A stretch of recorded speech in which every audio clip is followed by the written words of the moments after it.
Hi guys, welcome to my channel. So we will be covering true crime cases on here. Hopefully you guys enjoy it. Today we will be covering the case of Kevin Bacon. Kevin Bacon was a 25-year-old hairstylist and psychology student at the University of Michigan.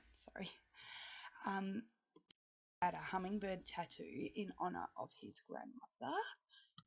And on the 21st of December in 2019, Kevin Bacon had planned to meet up with Mark Latunski, who he had met on the app Grindr.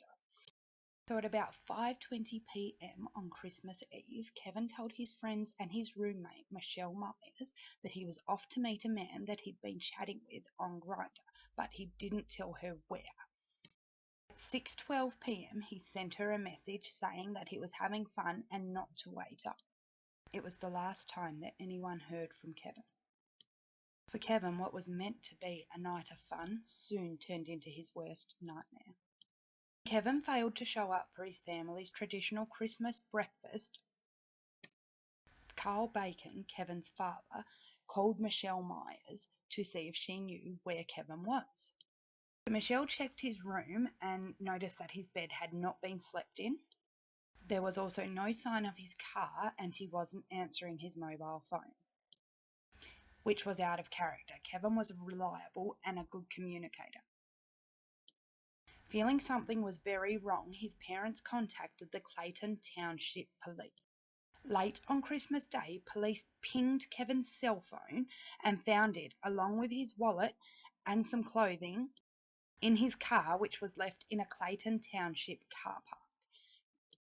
But there was no sign of Kevin. When police accessed Kevin's Grindr conversation, they learnt of his arrangement to meet up with Latunski. A background check on Latunski revealed a bizarre incident that had happened at his house about a month earlier. A neighbour had called the police after seeing a young man running from the house wearing only a leather kilt. It was pretty much winter and not really something you would expect to see somebody wearing, especially voluntarily and especially running around outside in. The man had blood on his face and was screaming for help. He told police he had met Latunski via a dating app. Latunski was chasing this man when he ran out of the house, who told police that he wanted his $300 outfit back. And so the two had consensually had sex, which had included the man in the leather kilt being chained up, but he became spooked by Latunski's behaviour and escaped. But he refused to press charges. In October, a man called 911 telling the dispatcher of a chain and leather ankle strap that was used to restrain him. Acting on the information that they found in Kevin's messages on the Grindr app, Michigan State Police were knocking on Latunski's front door in the early hours of the 28th of December to do a welfare check on Kevin. The police asked Latunski if they could search his house, to which he complied and let them. In Latunski's bedroom, they found a hidden room. Inside this room, they found Kevin Bacon. He was hanging upside down from a ceiling beam. He was dead, and his testicles had been sliced off. Latunski admitted that he had stabbed Kevin in the back of the neck and then slit his throat. He then proceeded to cook and eat Kevin's testicles. What the fuck? So Latunski actually had an ex-wife, he had 4 children, a current husband, and an extensive history of mental health problems, for which he had been committed at least 4 times in the past for his mental health problems, being committed to an asylum. Jamie Arnold, who was Latunski's husband, or he was currently still his husband because they were only separated, but he said they separated due to Latunski's infidelities and increasingly erratic behaviour. Latunski had spent Christmas Day with Arnold and some of his friends. He appeared to be acting normally. He didn't exhibit any signs that anything was wrong or that he had just killed somebody. So on the felony advice of rights form, which is basically where he signs to say that he was read his rights, Latunski, who was aged 50, actually signed it as, I hope I say this right, Ollie Kos Vilkers. Wilk Ollie Kos Vilkers. And then at his arraignment to his attorney, he was calling himself Edgar Thomas Hill, saying he's part of a noble person of the Thomas clan or such. Naturally, he failed his competency evaluation.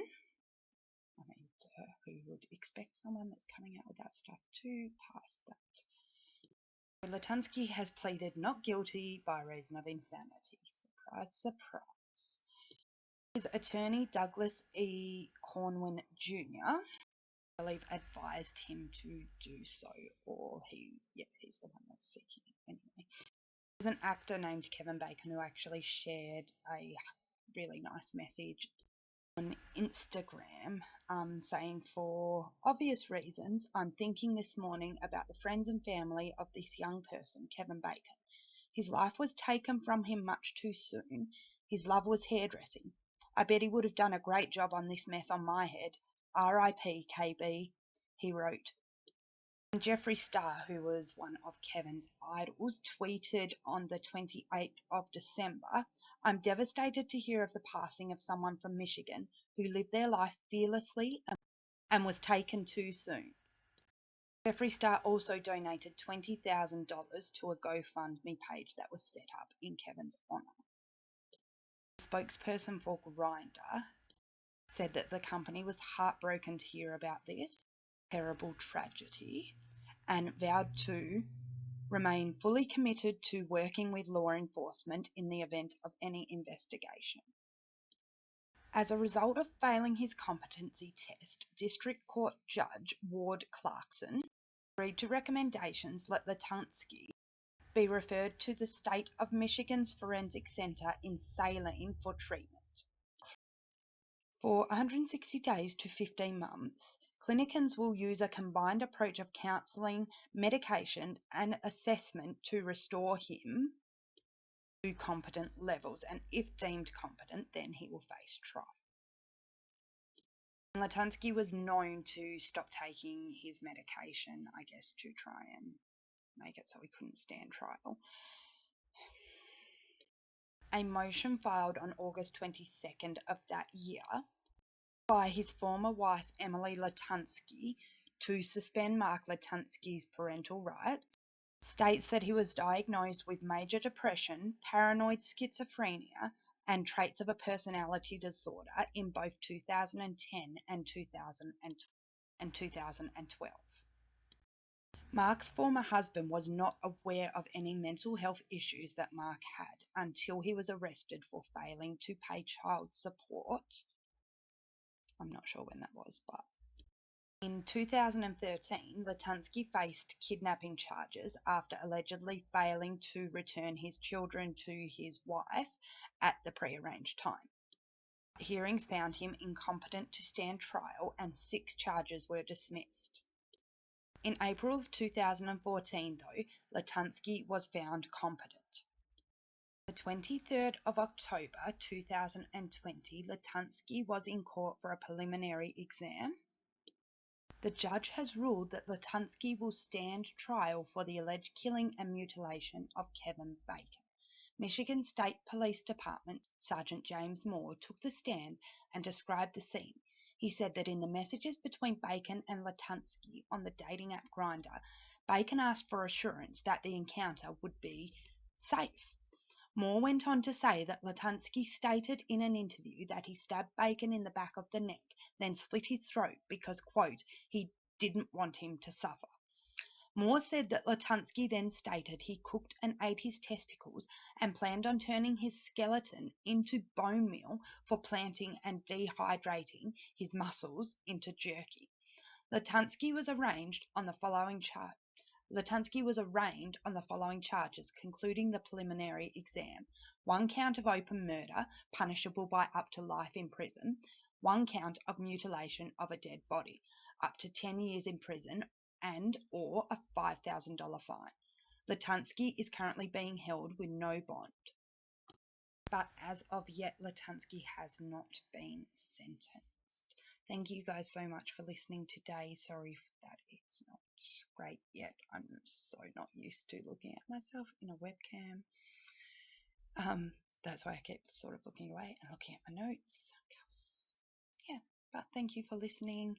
I also cover most of these cases in my Evilness podcast, which you can find on Spotify. Have a great day. I'll get another one done really soon, hopefully. Thank you. Bye.